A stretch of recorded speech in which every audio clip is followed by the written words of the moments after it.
Hi everyone. तो इस video में हम लोग थोड़ा स्पाइडर का इंटरफेस को देख लें। स्पाइडर इंटरफेस 3 पार्ट में बटा है जो आपको दिख रहा है। ये जो लेफ्ट वाला पोर्शन आपको दिख रहा है ये आपका स्क्रिप्ट है, जहाँ पे आप अपना प्रोग्राम लिख के सेव कर सकते हैं। इसमें आप जो भी प्रोग्राम लिखेंगे ये सेव होगा, उसके बाद ही रन होगा। इंडिविजुअल लाइंस भी हम लोग रन कर सकते हैं, वो भी हम चेक करेंगे अभी।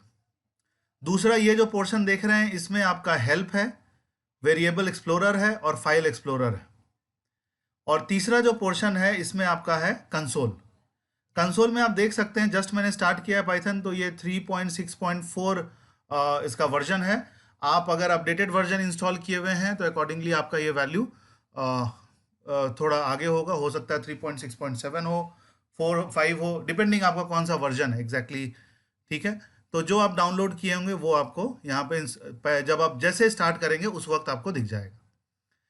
अब इसका कुछ बेसिक्स को देख लें जिससे कि ये क्लियर हो जाए कि कैसे कैसे काम करना है। तो सबसे पहला काम है इसमें वर्किंग डायरेक्टरी का। वर्किंग डायरेक्टरी वो फाइल है फोल्डर है जिसमें आप अपने प्रोग्राम को सेव करके रखेंगे। उसी फोल्डर में आप अपना डेटा रखेंगे, जब उसको डेटा एनालिसिस करना हो तो वहाँ से आप पुल कर सकते हैं। तो 3 तरीका है जिससे आप अपना वर्किंग डायरेक्टरी को चेंज कर सकते हैं। एक यहाँ पे ये आइकॉन है, इस आइकॉन की मदद से आप अपना वर्किंग डायरेक्टरी चेंज कर सकते हैं। जैसे अभी मुझे अगर अपना वर्किंग डायरेक्टरी डेस्कटॉप बनाना है तो हम यहाँ से डेस्कटॉप सेलेक्ट कर लिए, और यह हमको अगर अपना ई फोल्डर जो है उसको अपना अगर हमको वर्किंग डायरेक्टरी बनाना है, या जो भी फोल्डर को आपका वर्किंग डायरेक्टरी बनाना है, just select it from here और यहाँ से सेलेक्ट फोल्डर कर दीजिए। इमीडिएटली आपका वर्किंग डायरेक्टरी वो कन्वर्ट हो जाएगा। ठीक है, ये सबसे आसान तरीका है। Use this icon and choose the file where you folder where you want to work and save your file. ठीक है, सेकंड मेथड भी बहुत आसान है। इसमें आपको एक इंपोर्ट करना होगा। ठीक है, और इंपोर्ट करने के बाद इसमें आप os.ch, ये आपको सजेस्ट भी करेगा तो बहुत ज़्यादा रटने की ज़रूरत नहीं पड़ेगी।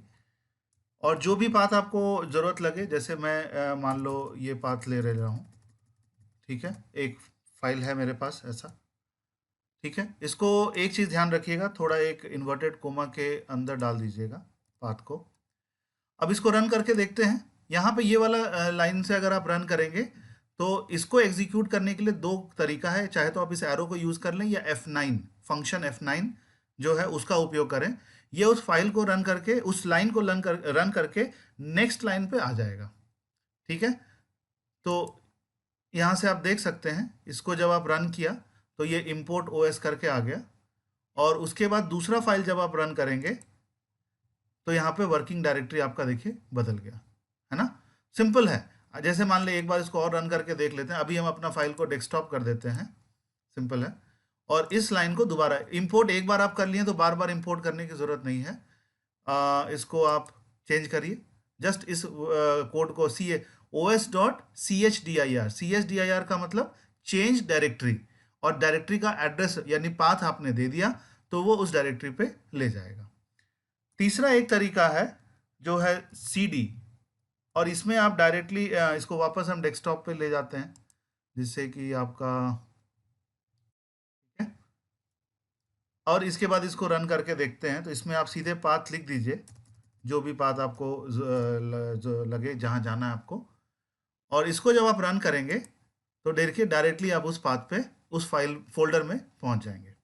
ठीक है, तो ये 3 मेथड हो गया। एक आपका आइकॉन, दूसरा इंपोर्ट ओएस, और उसके बाद ओएस डॉट चेंज डायरेक्टरी और फिर इन्वर्टेड कोमा के अंदर पाथ, या नहीं तो डायरेक्टली आप चेंज डायरेक्टली और पाथ लिख दीजिए। 3 तरीका हो गया। ठीक है, पाथ चेंज करने के बाद अब जो नेक्स्ट पॉइंट है वो है फाइल एक्सप्लोरर समझने का। तो यहाँ पे देखिए, अगर हम डेस्कटॉप फाइल में एक बार इसमें वापस चले जाते हैं, डेस्कटॉप फोल्डर में देखिए मैंने दोबारा इस आइकॉन का उपयोग किया है। अब इसमें कौन कौन से फाइल हैं ये क्या आप देख सकते हैं। तो यहाँ पे फाइल एक्सप्लोरर एक ये टैब है, इसको जब आप क्लिक करेंगे तो आप देखिएगा ये सारे फाइल हमारे डेस्कटॉप पे अभी एग्जिस्ट करता है।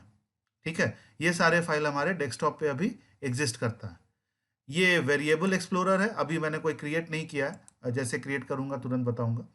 ठीक है, तो इसमें आप जो भी फाइल आपको, जैसे मान लेते हैं हमको पहला वाला प्रोग्राम रन करना है, तो हमने ये कॉल कर लिया, तो इसमें जो भी स्क्रिप्ट वगैरह लिखा है ये आपका रन हो जाएगा। ठीक है, नेक्स्ट इसमें जो बात है, कैसे नया फाइल क्रिएट करना है। ठीक है, तो क्रिएट करने के लिए आपके पास दो तरीका है। एक तो ये आइकॉन है, इससे भी आप करेंगे तो देखिए नया एक क्रिएट हो जाएगा। और दूसरा तरीका है कि आप यहाँ पे जा करके फाइल न्यू, ठीक है, फाइल न्यू या कंट्रोल एन, इससे भी आप कर सकते हैं। केवल CTRL N करके करिएगा तो आपका काम जो है वो हो जाएगा। मुझे इसको सेव नहीं करना है तो मैं हटा दिया। सिंपल है, फाइल कंट्रोल N, या नहीं तो यहाँ पे आप यहाँ पे आपको ये दिखेगा। ठीक है, इन दो में से कोई भी आप कमांड को उपयोग करेंगे, एक न्यू स्क्रिप्ट फाइल आपके पास क्रिएट हो जाएगा। ठीक है, अब हम लोग समझते हैं थोड़ा सा वेरिएबल का मतलब। ठीक है, तो वेरिएबल बेसिकली है क्या चीज, वेरिएबल क्या है? वेरिएबल अगर इसको आप बहुत सिंपल तरीके से समझना चाहें तो अगर वेरिएबल को आप बहुत सिंपल तरीके से समझना चाहें तो वेरिएबल बस आपके इंफॉर्मेशन को होल्ड करता है। ठीक है, ये एक तरह का लोकेशन या एड्रेस है जहां पे आपके इंफॉर्मेशन या वैल्यू को किसी नाम से असाइन करके सेव कर दिया गया है। बहुत सिंपल है। ठीक है, अगर हम स्टेटमेंट पढ़ दें आपके लिए, तो variable is first it point है, ये आइडेंटिफायर की तरह काम करता है। दूसरा पॉइंट है जो उसमें इंफॉर्मेशन स्टोर्ड है उसको हम लोग वैल्यू कहेंगे। और तीसरा पॉइंट है कि इसको हम लोग, ये कहीं पे सेव होता है तो मेमोरी में आपका सेव हो जाएगा ना, और उस मेमोरी लोकेशन को इस नाम से बुलाया जा रहा है। सिंपल सी बात है। दी मेमोरी लोकेशन, देखिए इसमें हम एक लाइन लिखे हैं उसको पढ़ देते हैं। Variable name point to a memory address और a storage location and use to refer the stored value. तो एक लोकेशन और वहां पे जो वैल्यू है उसको पुल करने का तरीका है। ठीक है, तो एक हम लोग छोटा सा प्रोग्राम क्रिएट करके या वेरिएबल क्रिएट करके देख लेते हैं।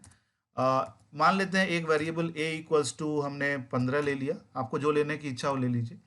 b इक्वल्स टू 22.5 ले लिया, और हम अब चाह रहे हैं कि c equals to a multiplied by b। और थर्ड काम करते हैं कि इसका आउटपुट भी ले लेते हैं। तो आउटपुट हमको पता है प्रिंट से आता है, तो केवल सी कर देते हैं। अभी जस्ट एक बहुत सिंपल सा प्रोग्राम है।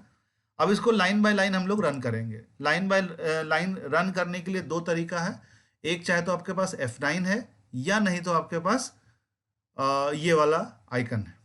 ठीक है, तो जब आप इसको रन करिएगा तो क्या दिखेगा, देखिए पहला ए को असाइन हो गया। अब हम लोग वेरिएबल पे देखें, देखिए कैसा वेरिएबल है, ये इंटीजर है।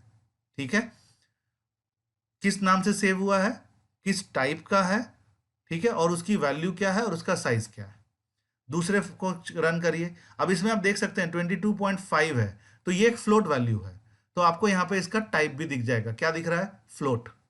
ठीक है, सी किस टाइप का होगा, जब इंटीजर और फ्लोट को मल्टीप्लाई करेंगे तो करके देख लेते हैं। आप तब तक सोच के रखिए।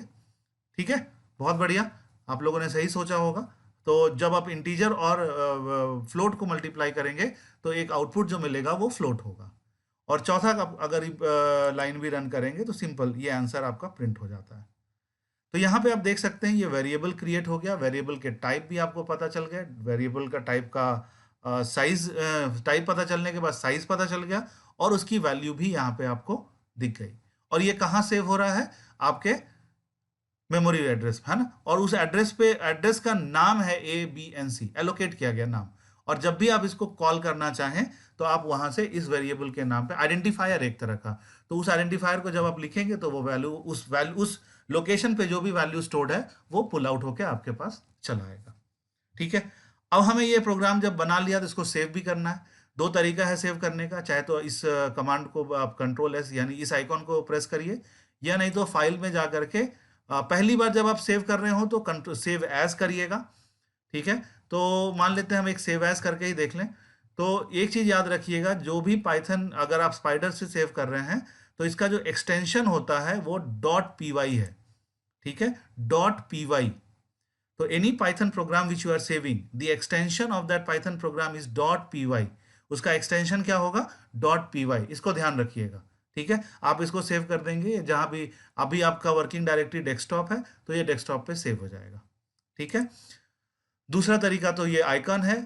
और जब आपने एक बार सेव कर लिया है तो नेक्स्ट टाइम जब भी आप कोई चेंजेस इसमें प्रोड्यूस करते हैं तो कंट्रोल एस शॉर्टकट या ये सेव आइकन भी यूज कर लेंगे तो आपका काम हो जाएगा।